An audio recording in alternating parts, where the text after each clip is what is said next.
गाय बाजार बंदी पर बोले विधायक निजामुद्दीन चौधरी।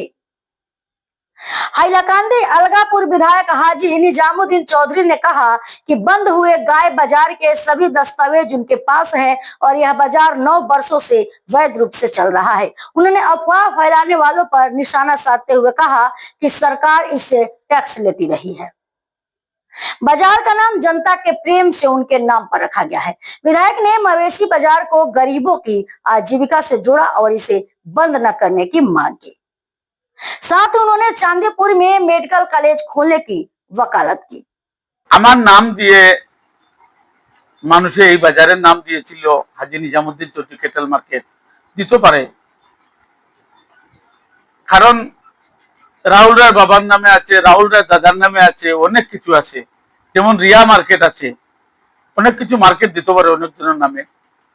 কিছু মানুষে বলছে যে এখানে কাগজ নাই। আমি খালি শুনছি কাগজ না থাকলে কি বাজার করা যায়? গভর্নমেন্টের ট্যাক্স না পাইলে কি বাজার করা যায়? আজকে বিগত 9 বছর থেকে এই বাজার চলে, 9 বছর থেকে গভর্নমেন্টের ট্যাক্স পার, সম্পূর্ণ কাগজ আছে, কোনো অসুবিধা নাই, কাগজের কোনো প্রবলেম নাই। আমরা দুইটা জায়গায় দিয়েছিলাম খালিনগরে, একটা আমার বাউন্ডারির ওয়ালের ভিতরে আর আরেকটা দিয়েছিলাম এখানে। এখানে যদি কেউ যদি কাগজ দেখতে আসে আমার কাছে দেখতে পারবো, কাগজ দেখাইতে পারবো। এগুলা মিশা কথা। 5 গ্রামে কোনো সেই দিন কোনো যানজট হয় নাই, কোনো সিএমের গাড়ি যাওয়ার সময় কোনো যানজট হয় নাই। তার আগে বাঙ্গা আসিমগঞ্জ যেগুলো বন্ধ করিয়া গরুর বাজার আসা 3 নম্বরে আমার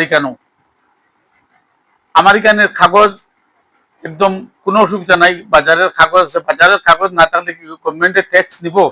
প্রত্যেক বাজারে ট্যাক্স নেই, জিপিএ ট্যাক্স নেই।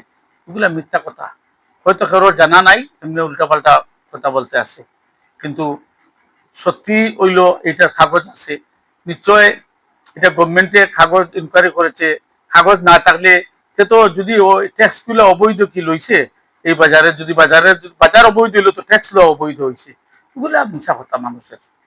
অ্যাকচুয়ালি সিএম স্যার আমাকে বলছেন যে ন্যাশনাল হাই রোডের পাশে বাজার করতে লাগে না, কেটেল মার্কেট অল্প সরিয়া করতে লাগে।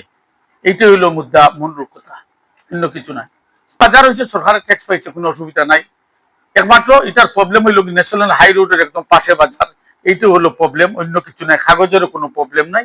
বাজার যদি অন্য জায়গায় যদি সরাইয়া করা যায় তা করা যাবে। এগুলা ট্যাক্স আমি তো চাইছি এগুলা বাজার খুলিয়া দিতে লাগে, কারণ মানুষের প্রত্যেক জাতি আমরা হিন্দু, মুসলমান, বাগানি, খ্রিস্টান, যত প্রত্যেক ধর্মাবলম্বী মানুষ আমরা গরু, মহিষ, ছাগল পালি। এগুলা বিক্রি না হইলে পালিয়া তো কোনো মানুষের লাভ নাই। এমন ফ্যামিলি আছে একমাত্র গরু ছাগল পালিয়া তার জীবিকা রক্ষা করেন, মহিষ পালিয়া জীবিকা রক্ষা করেন, খালি খেতি করার জন্য পালে না, গরু পালে গরুর দুধ বিক্রি করেন। এরকম বিভিন্ন ধরনের মানুষে আজকের দিনে প্রবলেমের সম্মুখীন। আমি আমার অনেকে শুনেছি বলছে যে নিজামুদ্দিন চৌধুরীর অবৈধ বাজার আমার নেই। বাজারে একটা কমিটি আছে, কমিটি বাজার দেখে, এই বাজারের কমিটি আছে, এই বাজারের কাগজ আছে, সবকিছু আছে। কিছু এখানে রেলেরও মাটি আছে, যেখানে ছিল খাস মাটিও আছে। আমার মধ্যে দিয়া একটা ফাট্টা ল্যান্ডও আছে 24 কাঠা। এটা কি গভর্নমেন্ট, জেলা প্রশাসন কি অন্ধকারে থাকে নাকি? অন্ধকারে রেখে বাজার করছে। এগুলা যে মানুষে জানে না, উল্টোপাল্টা কথা বলছে, আমরা শুনতে আসি আর কি বলবো।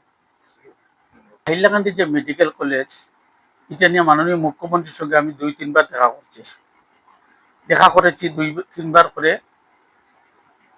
যদি এইটা যদি জনতার স্বার্থে দেওয়া হয় তো একমাত্র চণ্ডীপুর দিলে সবচেয়ে ভালো হবে। চণ্ডীপুর থেকে ডিস্টেন্স মিজোরাম যতটুক, মণিপুর যতটুক, আপনার ত্রিপুরা যতটুক, সব দিকের মিডিল হইল গিয়া চণ্ডীপুর। এই চণ্ডীপুরে দিলে প্রত্যেক জায়গার মানুষ এখানে আইতে পারবো। করিমগঞ্জের মানুষ আইতে পারবো, হাইলাকান্দির মানুষ আইতে পারবো, শিলচরের মানুষ আইতে পারবো, সব প্রত্যেকটা ডিস্ট্রিক্টের মানুষ এখানে আইতে পারবো। তাই যদি জনতার স্বার্থে দেওয়া হয় তাহলে চণ্ডীপুর এটা, আর আমি আশা করি চণ্ডীপুর এটা হবে।